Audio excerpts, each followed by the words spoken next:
வணக்கம், நான் உங்க சென்னை இந்தியன் ரவி பேசுறேன். எல்லாம் நல்லா இருக்கீங்கன்னு நினைக்கிறேன். பிக் பாஸ் சீசன் 7 டே 101. பிக் பாஸ் இன்னைக்கு 101வது நாளுங்க. வெற்றிகரமா 100 நாள் பயங்கர என்டர்டைன்மெண்ட் கொடுத்திருந்தது. ஸோ இந்த வாரம் பார்த்தீங்கன்னா ஃபினாலே வீக்கு. நேற்று சில கண்டஸ்டன்ஸ் பார்த்தீங்கன்னா வந்திருந்தாங்க. ஸோ இன்னைக்கு பார்த்தீங்கன்னா விக்ரம் வந்திருந்தாரு, அதுக்கப்புறம் கூல் சுரேஷ் வந்திருந்தாங்க. ஸோ கூல் சுரேஷ் வந்தோன்னா பயங்கரமாக கத்திட்டு இருந்தாரு, பயங்கரமான கத்தல். அவர் எப்பவுமே பேசுகிற தமிழண்டான்றது ரொம்ப நாள் கழிச்சு நம்ம இன்னைக்கு கேட்டோம்.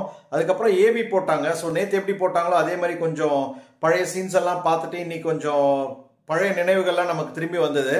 யாருமே எதிர்பார்க்காத மாதிரி மிட்வீக் எவிக்ஷன் இன்னைக்கு நடத்தினாங்க. பயங்கர சஸ்பென்ஸா இருந்ததுங்க. யார் போவான்ட்டு எல்லாரையும் ஒரு ரூம்ல போக வச்சுட்டு கேட் ஓபன் பண்ற மாதிரி. ஸோ யாருக்கு ஓபன் பண்ணாத கேட் இருக்கோ அவங்க அப்படியே டைரக்டா வெளியில போற மாதிரி. இன்னைக்கு பாத்தீங்கன்னா விஜய் வெளியில போயிட்டாரு.